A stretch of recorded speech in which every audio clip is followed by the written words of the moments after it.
Hello बच्चों, कैसे हैं आप। आशा करती हूँ आप सभी बहुत अच्छे होंगे। तो बच्चों, आपकी हिंदी की क्लास 7th का चैप्टर नंबर 4 शुरू करते हैं। आपके चैप्टर का नाम है बच्चों अपराजिता। ठीक है, ये एक अपराजिता की कहानी है। चलिए पाठ को शुरू करते हैं। मन के हारे हार है और मन के जीते जीत।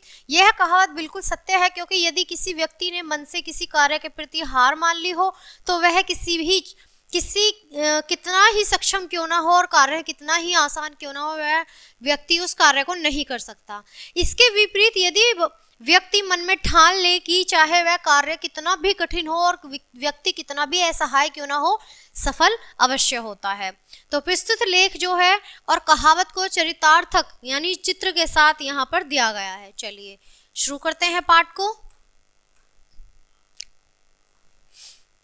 कभी कभी अचानक ही विधाता हमें ऐसे विलक्षण व्यक्तित्व से मिला देता है जिसे देख स्वयं अपने जीवन की रिक्तता बहुत छोटी लगने लगती है। हमें तब तक लगता है कि भले ही अर्तयामी ने हम जीवन में कभी एक्सात्मक आकरण ही दंडित कर दिया हो, किंतु हमारे किसी अंग को हमसे विच्छिन्न कर हमें उसे वंचित तो नहीं किया। फिर भी हम में से कौन ऐसे मानव है जो अपनी विपत्ति के कठिन क्षणों में विधाता को दोषी नहीं ठहराता। अपने जब समय बुरा होता है और दुखदायी होता है तो हमेशा इंसान क्या करता है, भगवान को दोषी ठहराता है। मैंने अभी पिछले ही महीने एक ऐसी अभिशिप्त काया देखी जिसे विधाता ने कठोरतम दंड दिया, किंतु उसे यह नतमस्तक आनंदी मुद्रा में झेल रही है, विधाता को कोसकर नहीं। उसकी कोटी का अहाता एकदम हमारे बंगले के अहाते से जुड़ा हुआ था। अपनी शानदार कोठी में उसे पहली बार कार में उतरते देखा तो आश्चर्य से देखती ही रह गई। कार का द्वार खुला, एक पोड़ा ने उतरकर पिछली सीट से एक व्हील चेयर निकालकर सामने रख दी और भीतर चली गई। दूसरे ही क्षण धीरे धीरे बिना किसी सहारे के कार में एक युवती ने अपने निर्जीव निचले धड़ को बड़ी दक्षता से नीचे उतारा। फिर वैसाखियों से ही वह व्हील चेयर तक पहुंच गई, पर बैठ गई और बड़ी तटस्थता से उसे स्वयं चलाती कोठी के भीतर चली गई। मैं फिर नियत समय पर उसका यह विचित्र आवागमन देखती रह और आश्चर्यचकित रह जाती, ठीक जैसे ही कोई मशीन बटन खटखटाती अपना काम किए चली जा रही हो। धीरे धीरे मेरा यह परिचय हुआ। कहानी सुनी तो दंग रह गई। नियति के प्रत्येक कठोर को आघात को अंतिम समय धैर्य एवं साहस से झेलती वह बित्ते भर की लड़की मुझे कैसी देवांगना से कम नहीं लगी। मैं चाहती हूँ कि मेरी पंक्तियों का उदास आंखों वाला यह गोरा उजले वस्त्रों से सजी लखनऊ का मेधावी युवक भी पढ़े, जिसे मैंने कुछ माह पूर्व अपनी बहन के यहाँ देखा था। वह IAS की परीक्षा देने इलाहाबाद गया। लौटते समय किसी स्टेशन पर चाय लेने उतरा की गाड़ी चल पड़ी।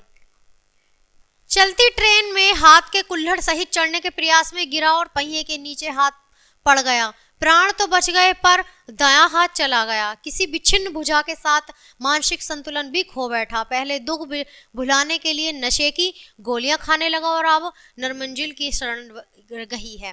केवल एक हाथ खोकर ही उसने हथियार डाल दिए। इधर चंद्रा, इसका निचला धड़ और निष्प्राण मांसपिंड मात्र सदा उत्फुल्ल है। चेहरे पर विषाद की एक रेखा भी नहीं है। बुद्धिदीप्त आंखों में उद्यम उत्साह, प्रतिफल प्रतीक्षण, भरपूर उत्कट जिजीविषा और फिर कैसी कैसी महत्वाकांक्षाएं हैं।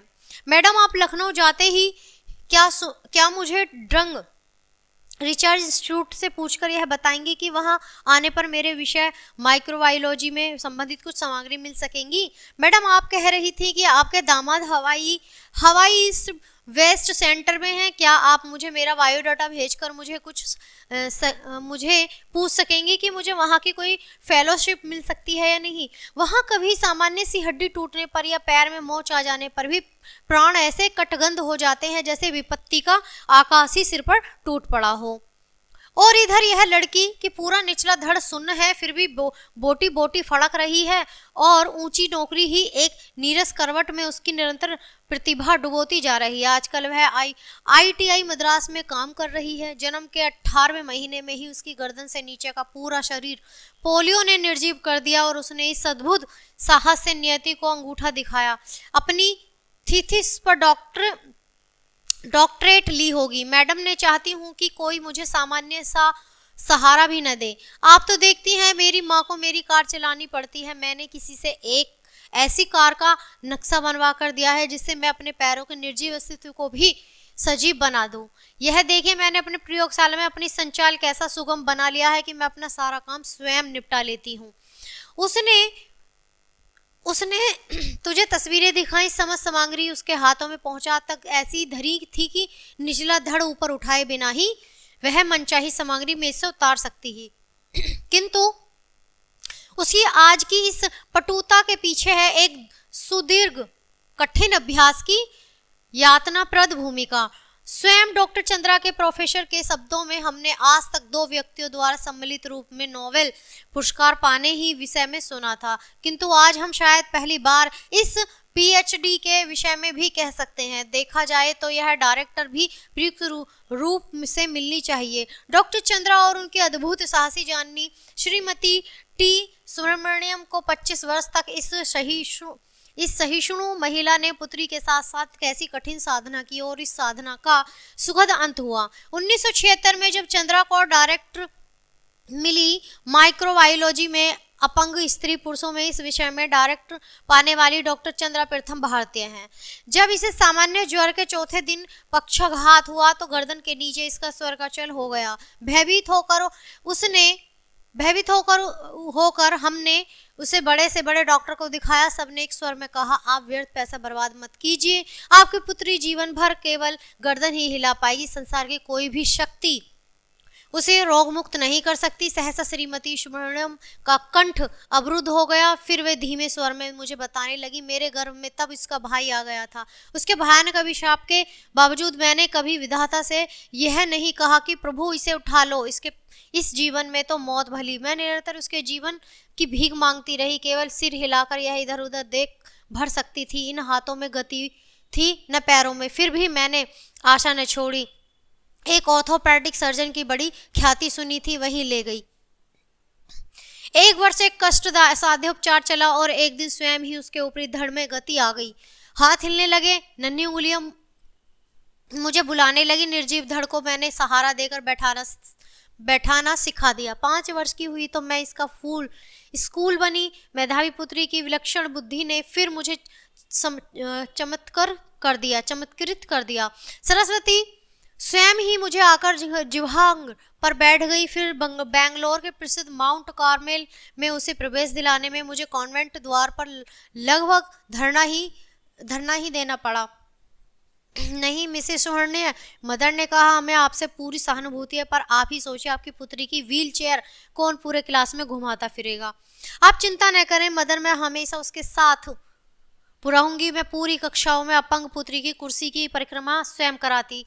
वे पीरियड दर पीरियड उसके पीछे खड़ी रहती हैं। उसके परीक्षा में सर्वोच्च स्थान पर कर चंद्रा ने स्वर्ण पदक जीते। बीएससी क्रिया प्रणाली शास्त्र में एमएससी प्रथम स्थान प्राप्त किया और बेंगलोर के प्रख्यात इंस्टीट्यूट ऑफ साइंस में अपने लिए सोशल स्पेशल शीट अर्जित की।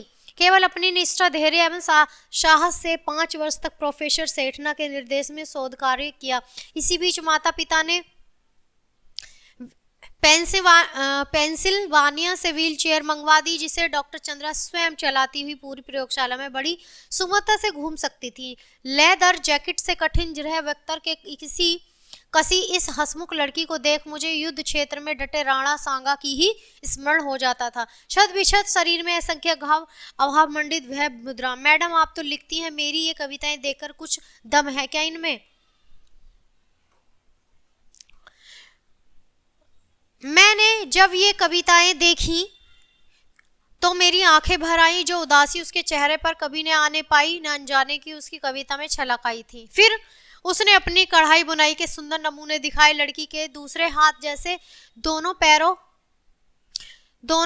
का भी काम करते हो। निरंतर मशीन खटपट चलते रहने से जर्मन भाषा में माता पुत्री दोनों में मैक्स मूलर भवन से विशेष योग्यताएं सहित परीक्षण उत्तीर्ण की। गर्ल गाइड में राष्ट्रपति का स्वर्ण कार्ड पाने वाली यह प्रथम अपंग बालिका थी। यही नहीं, भारतीय एवं पाश्चात्य संगीत दोनों में ही इनकी समान रुचि है। अपने एल्बम को अपनी निर्जीव टांगों पर रखकर वह मुझे अपने चित्र दिखाने लगी। पुरस्कार ग्रहण करती डॉक्टर चंद्रा प्रधानमंत्री के साथ मुस्कुराती खड़ी। डॉक्टर चंद्रा राष्ट्रपति को सलामी देती। बालिका चंद्रा और व्हील चेयर में लेदर जैकेट में जकड़ी वैसाखियों का सहारा लेकर अपनी डायरेक्टर उपाधि ग्रहण करती। डॉक्टर चंद्रा, मेरी बड़ी इच्छा थी मैं डॉक्टर बनूं। मैं अपंग मेरी वर्गी के सफल जीवन की कहानी पढ़ चुकी थी। परीक्षा में सर्वोच्च स्थान प्राप्त करने पर मुझे मेडिकल में प्रवेश नहीं मिला।